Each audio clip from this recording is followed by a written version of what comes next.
함께 하나님 말씀 보겠습니다. 여호수아서 9장 22절에서 27절까지의 말씀입니다. 9장 22절에서 27절까지의 말씀을 저와 성도님들 한 절씩 봉독합니다. 여호수아서 9장 22절에서 27절까지의 말씀입니다. 여호수아가 그들을 불러다가 말하여 이르되 너희가 우리 가운데에 거주하면서 어찌하여 심히 먼 곳에서 왔다고 하여 우리를 속였느냐?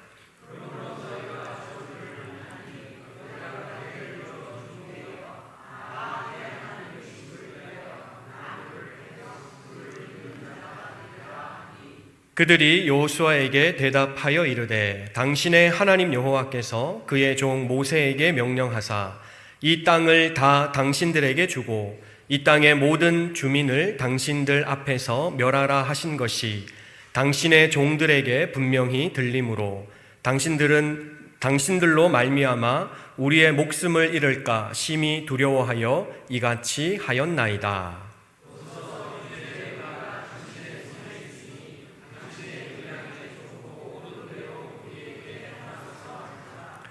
여호수아가 곧 그대로 그들에게 행하여 그들을 이스라엘 자손의 손에서 건져서 죽이지 못하게 하니라.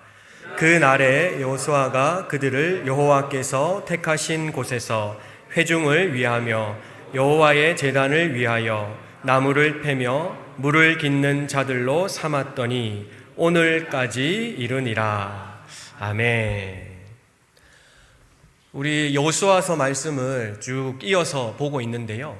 한번 정리하면 이 여호수아 말씀을 우리가 묵상하면서 이 세 가지만큼은 좀 머릿속에 염두에 두었으면 좋겠습니다. 무엇이냐 하면 첫째는 이스라엘 백성이 애굽으로부터 이 아이 성에 들어올 수 있었던 것은 여호와 하나님의 능력 때문이었다 하는 것입니다. 하나님께서는 이 이스라엘 백성들에게 행하신 이 능력이 이스라엘 민족들만을 위한 것이 아니라 모든 민족이 이 사건을 보고 그들도 하나님께로 돌아오기를 원하셨기 때문입니다. 그 예로 여호수아서 2장 11절 말씀 보시면 라합이 이렇게 고백을 하는데요. 2장 11절에 라합의 고백이 이렇습니다. 너희의 하나님 여호와는 위로는 하늘에서도 아래로는 땅에서도 하나님이시니라. 너희 민족이 섬기는 이 여호와라는 분이 내가 그 소문을 듣고 보았는데 과히 저 하늘과 땅을 통틀어서 여호와만이 하나님이시더라 하는 고백을 하고 있다는 것이죠.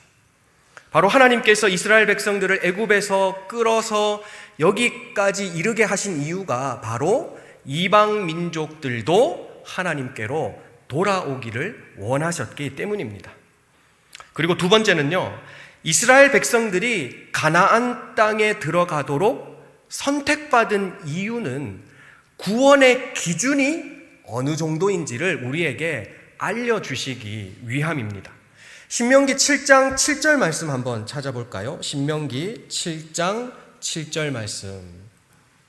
신명기 7장 7절 말씀에 이런 구절이 있습니다.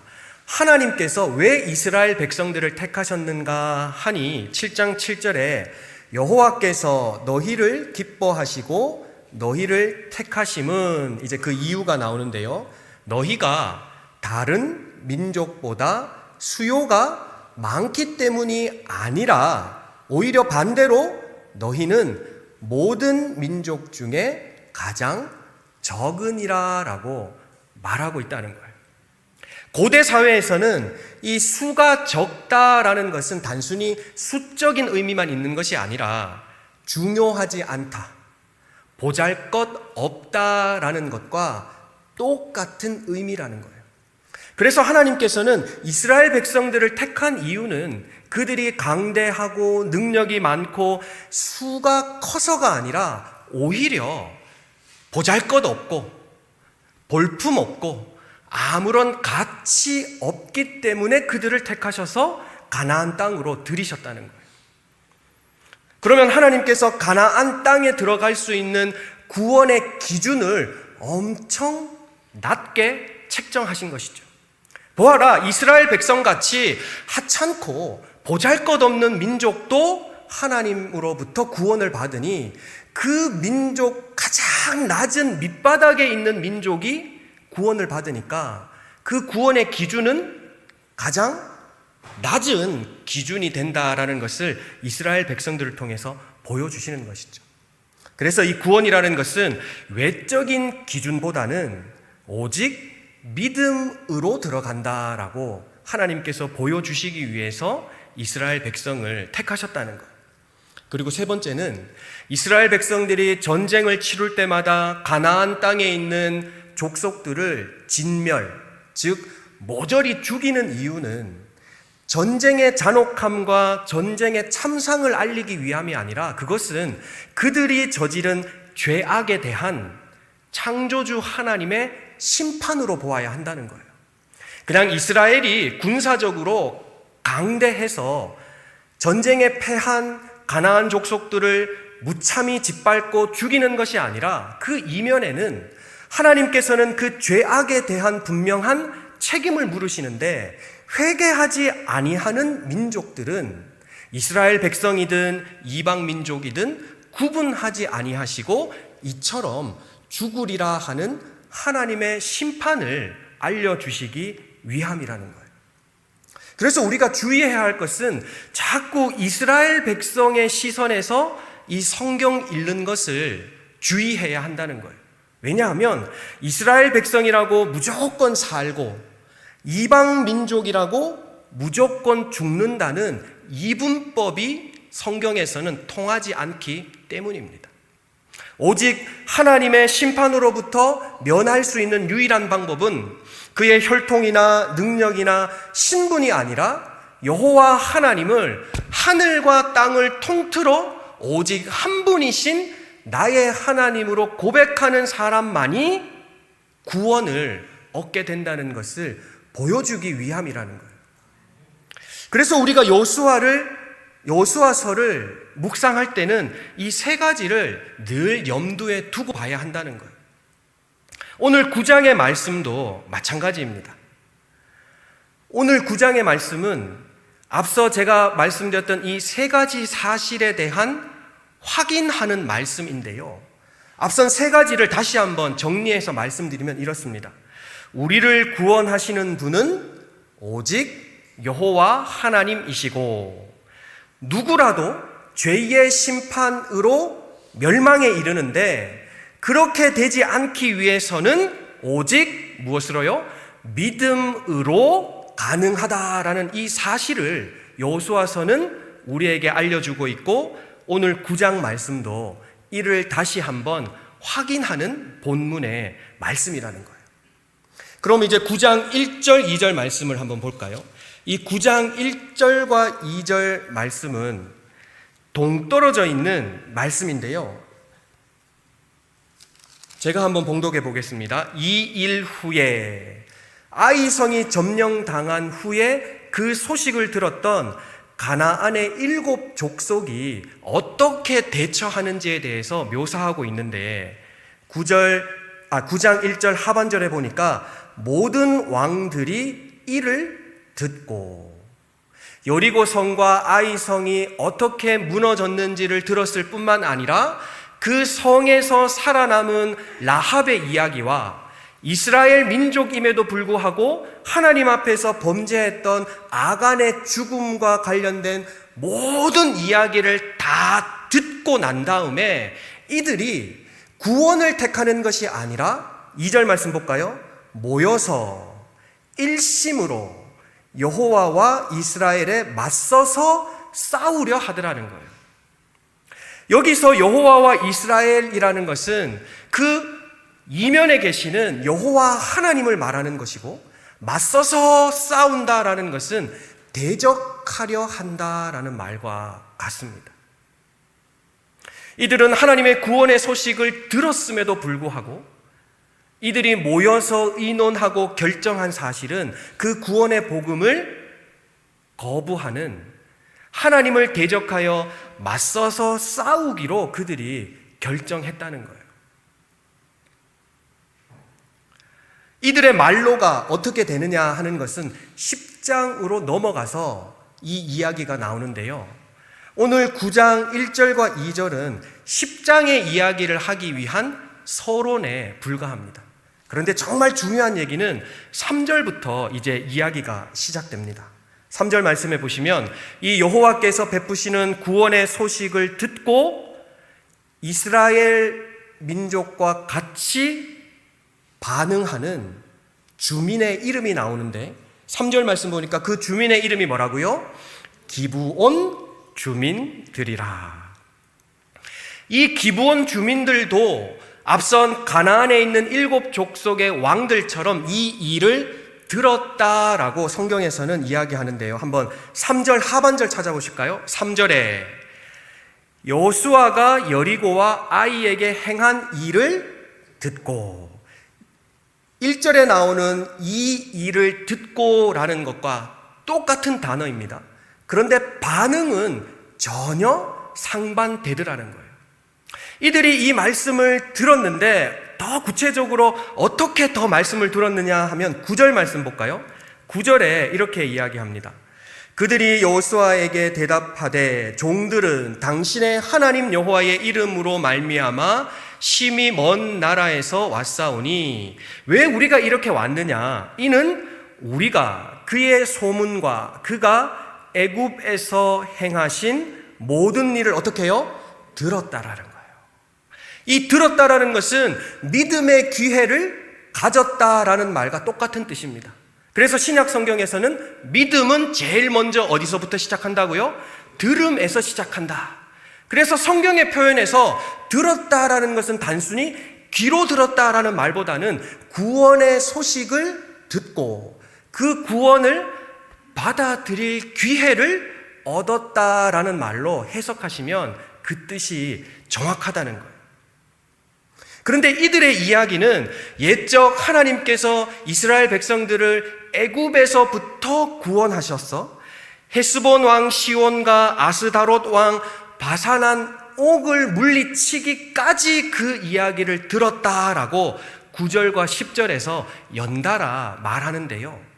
그렇게 이야기할 수밖에 없는 기브온 주민들의 형편이 있습니다. 왜냐하면 이 기브온 주민들은 아이 성에서요 22km 정도 떨어진 지역에 사는 주민들이에요. 여리고에서 22km고 아이 성에서는 고작 9km, 한 2시간 정도 걸어오면 맞닿은 위치에서 살고 있는 이 민족들이 왜 그럼 여리고 성과 아이 성 이야기는 들었습니다라고 말하지 못할까요? 그것은 바로 신명기 율법에 나오는 조문 때문인데요. 신명기 20장 11절 말씀 한번 볼까요? 신명기 20장 11절. 신명기 20장 11절에 하나님께서 너희가 앞으로 만나는 다른 족속들을 어떻게 대해야 하는지에 대해서 말씀하시는데 20장 11절에는 이렇게 이야기하십니다. 그 성읍이 만일 화평하기로 화답하고 너를 향하여 성문을 열거든 그 모든 주민들에게 내게 조공을 바치고 너를 섬기게 할 것이라. 즉 이 말은 너희에게 화평을 선언하고 조약을 맺자고 찾아오는 민족들을 받아들이고 그들로 하여금 너희가 섬김을 받을 수 있도록 하라라는 신명기 조항인데, 문제는요 하나님께서 예외 조항을 만들으셨다는 거예요. 그 예외 조항이 뭐냐? 16절에 나옵니다. 20장 16절, 신명기 20장 16절. 모든 민족이 화해를 먼저 선언하면 너희가 그를 받아들이되 단 가나안 땅에 살고 있는 7 족속만큼은 그 어떤 사정과 형편이 있더라도 그들은 어떻게 해요? 무조건 단 한 사람이라도 살려주지 말고 다 죽이라고 16절에 이렇게 이야기한다는 거예요. 오직 내 하나님 여호와께서 내게 기업으로 주시는 이 민족들의 성읍에서는 호흡이 있는 자를 하나도 살리지 말라는 거예요. 그러니 기브온 주민의 입장에서는 하나님의 구원의 소식을 듣고 그 구원을 받아들여서 구원의 감격을 누리고 싶은데, 이 신명기 율법 20장에 나오는 이 16절의 조항을 보니까 가나안 땅에 살고 있는 사람은 안 된다는 거예요. 그러니 이들이 어떻게 합니까? 마치 저 먼 데서 가나안 땅에서 살고 있지 않는 것처럼 멀리서 온 민족으로 가장할 수밖에 없더라는 거예요. 그래서 오늘 본문 4절과 5절 말씀 보면 이들이 어떻게 가장하느냐, 4절에 꾀를 내어라고 되어 있습니다. 우리가 주의해야 할 것은요, 이 꾀라는 게 속이다, 거짓말하다라는 뜻이 아닙니다. 그냥 지혜를 짜내다라는 뜻입니다. 그러니 이 사람들의 의도는 거짓되거나 속이거나 하는 그 의도가 불순하거나 때로는 자신의 이익을 편취하기 위해서 속이거나 거짓을 짜내는 게 아니라는 거예요. 그냥 지혜, 자기네들이 살기 위한 지혜를 짜냈다라고 그렇게 이해하시면 되는데, 어떤 지혜를 짜냈느냐? 4절에 보니까 헤어진 전대, 헤어지고 찢어진 기운 가죽 포도주 부대를 나귀에 싣고, 5절에 발에는 낡아서 기운 신을 신고 낡은 옷을 입고 다 마르고 곰팡이가 난 떡을 준비해서 마치 멀리서 온 것처럼 가장하더라는 거예요. 이 기브온 주민들의 가장이 낡아지고 헤어지고 찢어지고 이런 옷들로 탁 준비했는데, 이걸 요즘 말로 하면 뭐라고 하는지 아십니까? 이게 빈티지 패션이라는 거예요. 이들이 빈티지 패션을 추구할 수밖에 없는 이유가, 가나안 땅에 산다는 그 사실 하나만으로도 구원을 받을 수 있는 기회조차도 얻지 못하고 그냥 호흡이 있는 자는 다 죽이라 하니 어쩔 수 없이 살고 싶은 열망과 갈망 때문에 이들이 이것을 택했다는 거예요. 그러니 어느 누가 이 기브온 주민들을 욕할 수 있겠냐는 거예요. 살자고 이 방법을 짜낸 이 민족을 어느 누가 윤리적으로 도덕적으로 잘못됐다고 누가 욕할 수 있냐는 거예요.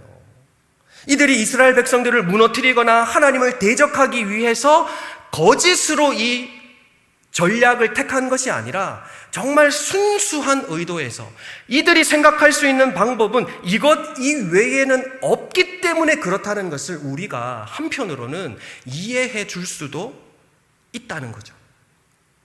그런데 혹자들은 기브온 주민들이 자꾸 거짓말했다, 속였다, 그러니 나쁘다라고 말하는데, 한번 우리가 넓은 아량으로 이 민족들을 이해해 보자는 거예요. 아니나 다를까 이 조약을 맺고 16절에 사흘이 지난 다음에 이 사실이 발각됩니다. 사흘이 지나서 어떻게 발각되느냐? 사흘길을 걸어가 보니까 그 민족들이 거기서 살고 있더라는 거예요. 그러니 깜짝 놀랐죠. 그러나 이미 그때에는 조약을 번복하기에는 너무 늦었습니다. 왜냐하면 이 조약은 여호수아가 맺은 조약이긴 하지만 이 가나안 땅에 들어가는 이 모든 일련의 일들의 대표는 누구예요? 여호와 하나님이시기 때문이라는 거예요. 그래서 오늘 18절에 이렇게 이야기합니다. 9장 18절 말씀 보니까 그들이 뒤늦게 알아차리고 이 일을 번복할 수 없다라는 이유를 설명하는데, 그 이유가 뭐냐? 이스라엘의 하나님 여호와로 그들에게 맹세했기 때문이다라고 말한다는 거예요. 이스라엘 하나님 여호와로라는 것은 여호와에 의해서, 여호와가 이 조약을 맺은 것이니 우리가 어찌 그것을 돌이킬 수 있으랴라고 말하면서 연이어 19절에도 똑같은 사실을 이야기하는데, 19절 중반에 보니까 우리가 이스라엘의 하나님 여호와로 그들에게 맹세하였은즉, 이 일은 사사로운 인간과 인간의 계약이 아니라 여호와 하나님과 기브온 주민들의 계약이니 이를 물릴 방법은 없다라고 이스라엘 백성들조차도 그냥 자신의 책임에서 한 자리 한 걸음 물러나더라는 거예요. 그런데 하나님께서는 이 기브온 민족들에게 그 속임에 대한 대가를 치르도록 하십니다. 그러나 구원을 무효화하거나 구원을 주지 않겠다라는 말씀은 하지 않으시는데요.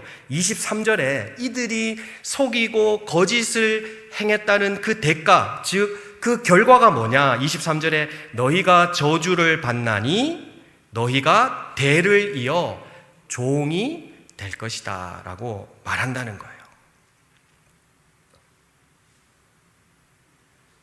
이 이야기의 진위는 이렇습니다. 너희의 마음을 보니 비록 저주를 받고 종의 신분으로 떨어져 나간다 할지라도 구원이 더 큰 가치가 있는 것이 아니냐라고 말하고 있더라는 거예요. 그래서 시편 84편에서는 이렇게 이야기합니다. 내가 왕궁에 있는 것보다, 세상의 왕궁에 있는 것보다 여호와의 성전 문지기로 있는 것이 낫다라는 그 시편의 기자의 말처럼 비록 내가 종이라는 신분으로 떨어졌지만 하나님 안에서 구원의 백성이 된 것만큼 더 크고 기쁜 일은 없지 않느냐라는 말로 하나님께서는 그들을 구원의 방주에 태워 주시더라는 거예요. 그런데 이들이 뭔가 부족했느냐? 절대 그렇지 않더라는 거예요. 이 민족이 약하고 보잘것없고 허약한 민족이 결코 아니더라는 거예요. 10장 2절 말씀 볼까요? 여호수아서 10장 2절. 이 기브온 주민들이요, 어떤 주민들이냐 하면 2절에 이렇게 이야기합니다. 이는 기브온 왕도와 같은 큰 성임이요, 아이보다 크고 기브온 사람들이 사는 성이요 아이 성보다 더 크다는 거예요. 그런데 그 사람의 귀골이 어떠냐? 그 사람들은 다 강함이라. 다른 성경을 보면 다 군산이라, 싸움에 능하니라 라고 기록되어 있다는 거예요. 그렇다면 이 기브온 민족들이 뭐가 아쉬워서 아이성보다 더 크고 더 튼튼한 성을 가지고 있고 그리고 어느 누구보다도 잘 싸우는 이 민족들이 자신들이 헌옷과 버려진 가죽 부대와 신발을 신고 이 앞에 나올 만큼 소중했던 것이 무엇이냐? 이들이 그 모든 것을 다 버리고 감내하면서까지 얻고자 했던 것이 무엇이냐 하는 것을 우리가 주목해서 봐야 되는데 그것이 무엇일까요? 여호와 하나님께서 주시는 구원이라는 거예요. 오히려 기브온 주민들이 구원을 얻기 위해 속였다라는 이 사실에 초점을 두지 말고 그들이 부족함이 없고 어느 누구보다도 강력한 주민들이 여호와 하나님께서만 주실 수 있는 구원을 얻기 위해 그 모든 것을 버리고 심지어는 종이 되어도 괜찮다라는 심정으로 여호와 하나님 앞에 나왔던 그 마음을 우리가 한번 헤아려 보자는 거예요. 이들에게만큼 이 구원의 간절함과 구원의 소중함을 느끼는 사람이 어디에 있겠냐는 거예요. 그래서 그들은 이 간절함을 이렇게 표현합니다. 9장 24절의 중반절인데요. 그의 종 모세에게 명령하사 이 땅을 다 당신들에게 주고 이 땅의 모든 주민을 당신들 앞에서 멸하라 하신 것이 당신의 종들, 여기서 당신의 종은 누구냐 하면 기브온 주민 자신들이 이미 종이 되어도 좋다라는 것을 인정하고 들어가더라는 거예요. 다만 우리가 종이 되어도 좋으니 그 사실이 분명히 들림으로 당신들로 말미암아 우리의 목숨을 잃을까 심히 두려워해서 이같이 했다는 거예요. 이 구원을 얻기 위해서 자기가 가지고 있는 모든 입지적으로 좋은 것들을 다 버리고 평생 걸쳐보지 못했던 비루한 옷과 가죽 부대와 신발을 신고 그 앞에 나와 엎드려 우리를 구원해 주십시오라는 그 고백을 한 기브온 주민들의 구원에 대한 열망과 소망을 우리가 좀 배워야 한다는 거예요. 구원이란 이렇게 모든 자존심과 모든 것을 다 내던져서라도 얻어야 하는 것임에도 불구하고 우리가 그 구원을 너무 소중하게 여기지 않거나 옛적 구원받았던 그 마음이 우리 안에 온데간데 없어져 버렸더라는 거예요. 하나님께서는 기브온 민족을 통해서 무엇을 말씀하시고자 하느냐? 이들이 이렇게까지 처절하게 구원을 얻고자 했던 그 노력을 보고 우리가 얻은 구원이 거저 얻은 것이 아님을 감사하고 찬양하고 기뻐하라는 거예요. 그게 바로 기브온 주민들을 통해서 하나님께서 우리에게 말씀하고 계시더라는 것이죠. 우리가 얻은 구원의 은혜에 감사하십니까? 기뻐하십니까? 즐거워하십니까? 그럼 우리 부르의 명곡 한번 같이 불러볼까요?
믿으십니까?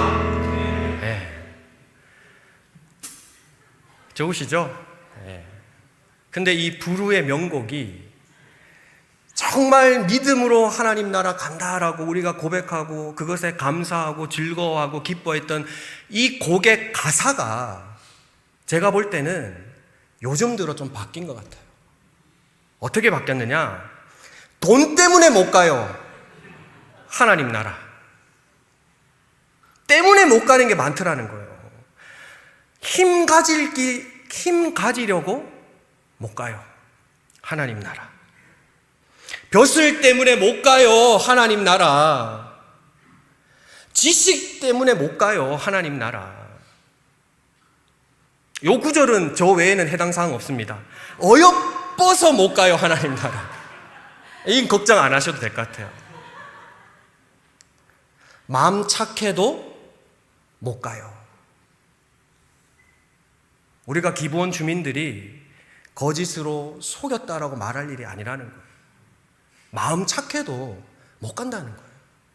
오직 여호와 하나님에 대한 구원의 은혜는 믿음을 가진 자만이 얻을 수 있더라는 것이죠.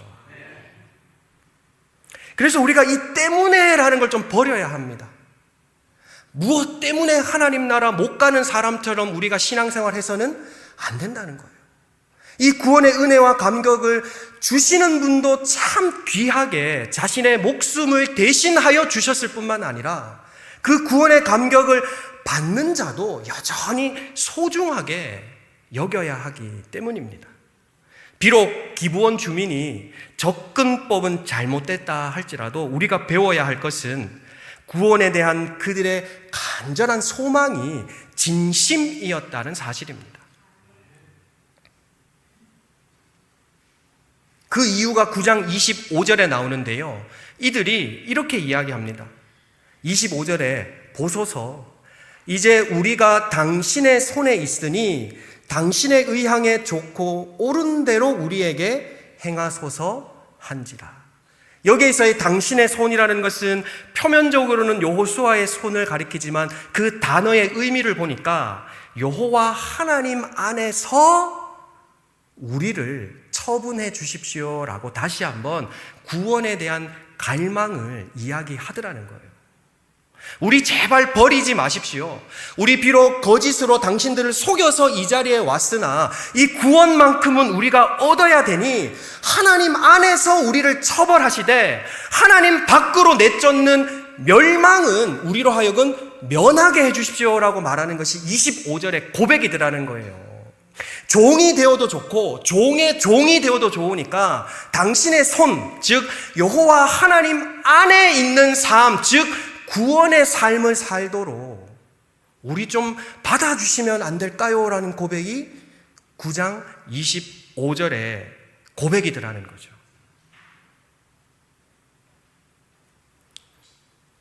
그러고 보면요, 저를 비롯해 과자 때문에 교회에 처음 출석한 분들이 얼마나 많습니까?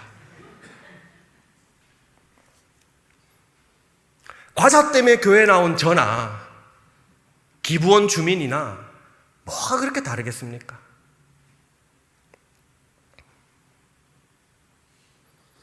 윤리적으로 도덕적으로 선한 것이 구원에는 아무런 소용이 없더라는 것이죠. 여기에 아마 이 거짓말 단 한 번도 안 해보신 분 없을 겁니다. 자기가 나랑 결혼해주면 손에 물 한 방울도 안 묻히겠다.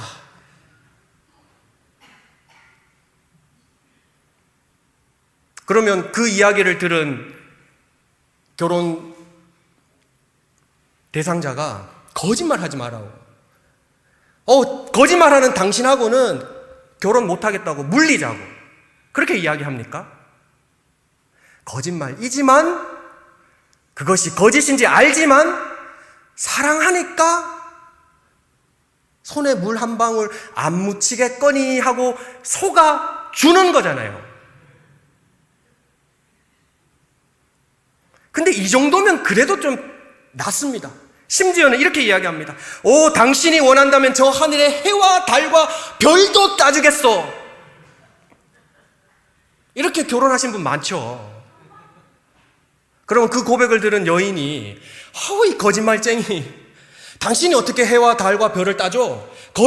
이렇게 하면 집사님이 되니까 거짓말 하지 마. 당신 같은 거짓말하는 사람하고는 내 평생을 맡길 수가 없어라고 결혼하지 않잖아요.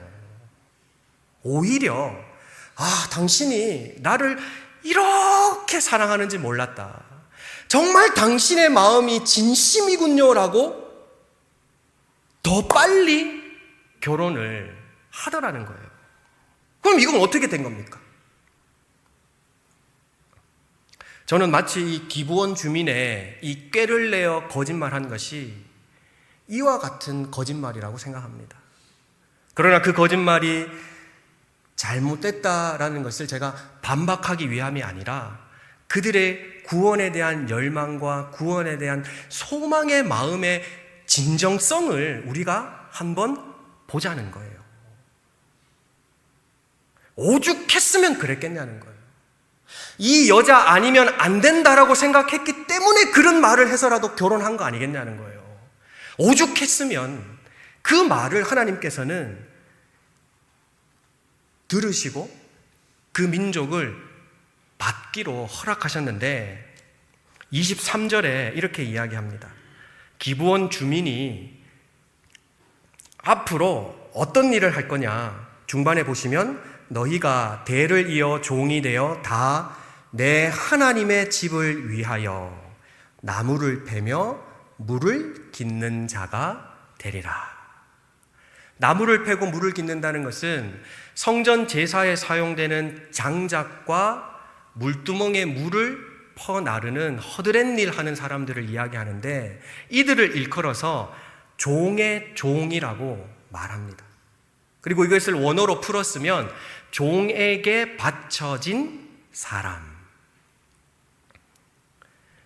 하나님께서는 이들의 거짓말도 책망하시면서 한편으로는 하나님의 집에 종의 종으로 살게 하시는 은혜를 베풀어 주시더라는 거예요. 정말 지혜로우신 분은 하나님이시죠. 그들의 거짓을 책망하면서도 그 거짓을 온전한 사랑으로 받으셔서 종의 종이 되기는 하지만 누구의 종의 종이 되죠? 하나님을 위하는 하나님의 집의 종이 되는 것이야말로 한편으로는 더 없는 영광이 아니냐 하는 것입니다. 이 구절이 반복해서 마지막 27절에도 나오는데요. 여호와께서 택하신 곳에서 회중을 위하며 여호와의 제단을 위하여 나무를 패며 물을 깃는 자들로 삼았는데 오늘까지 이르렀더라. 정말 구원의 은혜와 감격에 깊이 마음을 둔 사람은요, 그 종의 종을 섬기는 신분도 마다하지 않더라는 거예요.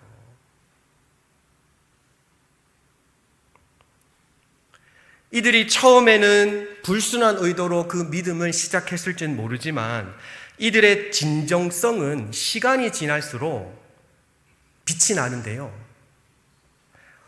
27절 마지막에 보면 오늘까지 이르니라 라고 되어 있잖아요. 이 오늘이 진짜 오늘까지 이 민족이 하나님께 어떻게 헌신하고 사랑하느냐, 이 진정성 하나만큼은 정말 최고인 민족이 기브온 민족인데요. 역대상 9장 2절 말씀 보시죠. 역대상 9장 2절. 역대상 9장 2절은 이스라엘 민족이 멸망하고 바벨론의 포로로 갔다가 바벨론 포로 생활을 마치고 다시 이 가나안 땅으로 들어올 사람을 모집합니다.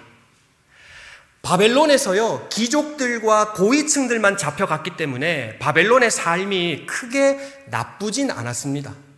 비록 포로의 신분이었지만 그래도 나름 그곳에서는 자유롭게 살 수 있었기 때문에 느헤미야와 에스라가 다시 가나안 땅으로 돌아가자 했을 때 지원자가 우리가 생각했던 것만큼 많지 않아요. 그냥 바벨론 땅에 눌러 앉아 살기를 원했던 사람들이 더 많더라는 거죠. 왜냐하면 가나안 땅은 이미 황폐화되어서 그곳에 가는 이스라엘 백성들은 척박한 개척의 삶을 다시 살아야 되거든요. 느헤미야 그 말씀을 읽어보면 아시잖아요. 아무것도 없는 허와 벌판에 오죽했으면 한 손에는 무기를 들고 한 손에는 장비를 들고 일할 만큼 사람도 부족하고요, 대적자들도 많고요, 온갖 들짐승들이 하루아침에도 생명을 앗아갈 만큼 척박한 곳에 누가 가려고 하겠냐는 거예요. 그런데 9장 2절에 보면 자원해서 가는 부류의 명단이 나오는데 거기에 누가 있느냐? 9장 2절에 그들의 땅 안에 있는 성읍에 처음으로 거주한 이스라엘 사람들은 제사장들과 레위 사람들과 느디님 사람들이라. 이 느디님 사람들이 누군지 아세요? 기브온 주민들의 후손이에요. 이 느디님이라는 이름이 받쳐진 자라는 뜻이거든요. 그리고 이 느디님 사람들이 하는 일이 나무 패고 물 깃는 일이에요. 그러면 어느 순간 진공 상태에서 뚝 떨어지지 않는 이상 기브온 민족들이 나무 패고 물 깃는 일을 계속 하다가 그 후손들이 나중에 누가 됐다고요? 느디님 사람들이 되었다라고 모든 학자들이 추측을 하더라는 거예요.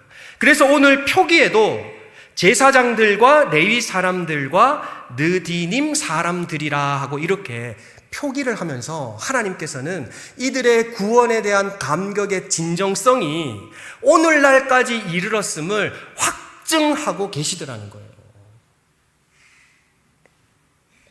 그런데 이뿐만이 아닙니다. 느헤미야서 3장 7절 볼까요? 더 확실한 증거가 있는데요.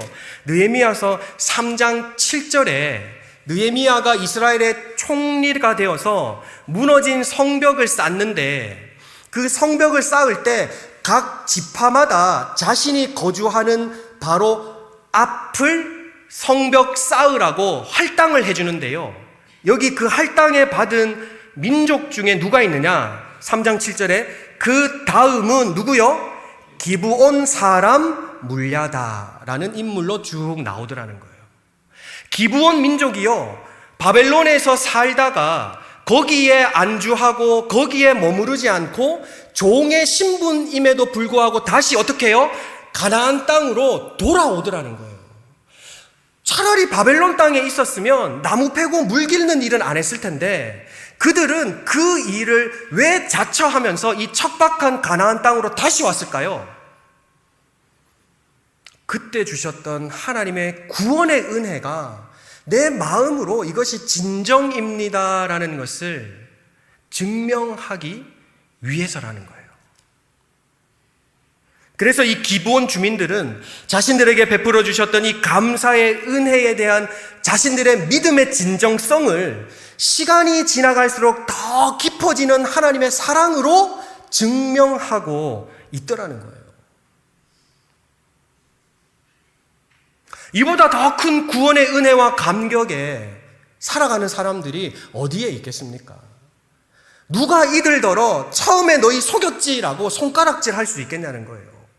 비록 처음은 그렇게 시작했지만 바벨론에서 포로가 되어 그 포로 생활을 마치고 오지 않아도 될 그때에 이들이 자처해서 하나님의 집을 위하여 봉사하고 수고하고자 여전히 나무 패고 물 깃는 일을 자초하는 것이야말로 하나님에 대한 구원의 은혜가 얼마나 큰지를 그들이 온 몸으로 반응하는 것이 아니겠느냐 하는 겁니다. 반면에 우리를 한번 돌아보자는 거죠. 어떤 이들은 첫사랑을 좀 회복하고 싶다 이야기 하시는데요. 첫사랑 회복하면 안 됩니다. 왜냐하면 첫사랑보다 더 깊고 더 성숙한 사랑을 하셔야죠. 어떻게 10년 예수를 믿고 첫사랑 회복하겠다고 그렇게 난리를 피시냐는 거예요. 왜냐하면 첫사랑은 열정은 있을지 모르지만 여전히 내가 중심이 되는 사랑이거든요. 그냥 하나님께로부터 받기만 하는 사랑이 첫사랑이라고 이야기할 수 있더라는 거예요. 신혼 부부들이 첫사랑의 열정으로 사는데 그 사랑이 계속 되려면 어떻게 해야 될까요? 그 첫사랑이 더 깊어지고 더 성숙해지는 사랑으로 나아가야 되잖아요. 저는 제가 결혼할 때는 딱 정년기였는데 요즘은 많이 정년기가 늦춰졌더라고요. 저는 25살에 결혼했거든요. 저희 처가 24살이고 그때는 그게 일반적이었습니다. 그런데 저는 아직도 이 첫 부부싸움을 기억해요. 뭐 때문에 싸웠느냐? 저녁을 먹는데 김치찌개를 딱 끓여서 내왔어요. 김치찌개 뚜껑을 딱 여는 순간 기분이 확 상하더라고요. 왜 상했을까요? 그렇게 저를 대범한 남자로 보십니까? 저희 집은 김치찌개를 국물이 없이 그냥 자작하게 끓여요. 근데 우리 처가는 국물이 좀 넉넉하게 끓여요. 그럼 어떻게 끓여왔을까요? 넉넉하게 끓여온 거죠. 그래서 제가 뚜껑을 여는 순간 화를 냈죠. 국물이 왜 이렇게 많아?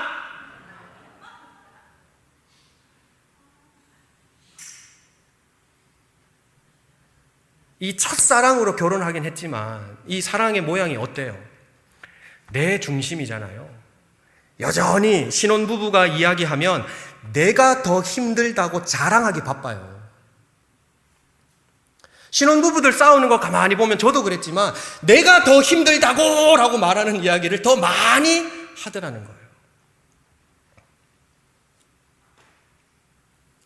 제가 2000년도에 결혼해서 이제 24년이 됐으니까 대략 한 24년 정도, 25년 차 결혼을 했는데 이제는요, 더 깊고 성숙한 사랑을 해야겠다라고 생각만 하고 있어요.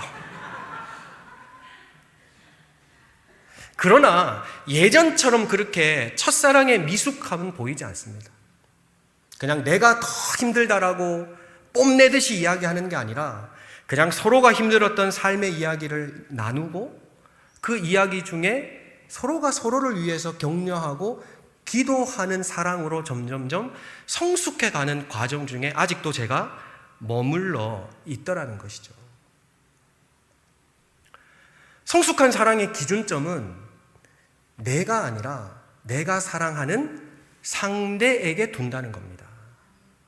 앞서 우리 마지막 찬양에서도 내어준다라고 했잖아요. 그 찬양의 가사가 이 이야기예요. 받기를 원하는 것은 첫사랑이지만 내어주기를 원하는 것은 성숙하고 깊은 사랑이더라는 거예요.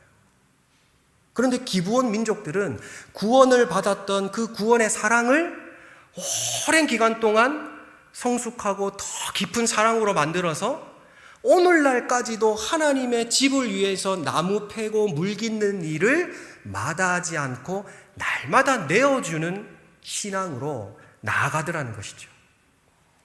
그래서 제가 여기 계신 성도님들께 감히 첫사랑 회복하려고 하지 말라고 이야기 드린 이유가 이것 때문입니다.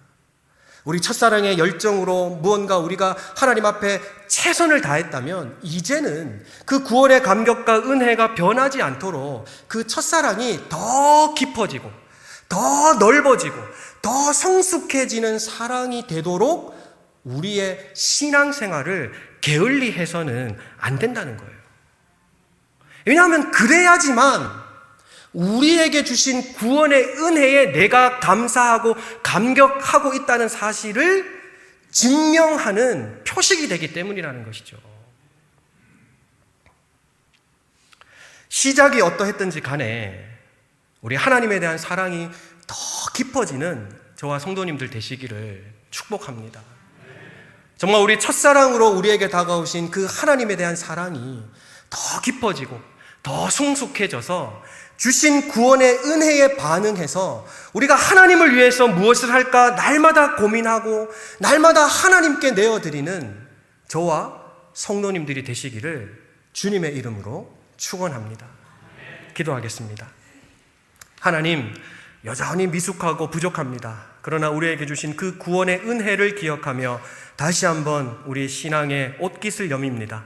우리가 하나님 앞에 더 깊고 더 성숙한 사랑을 할 수 있도록 도와주시고 그 시작이 어떠했든지 간에 지금의 우리는 하나님을 더 깊고 성숙하게 사랑하는 저와 우리 모든 동함의 가족들이 되게 하여 주시옵소서.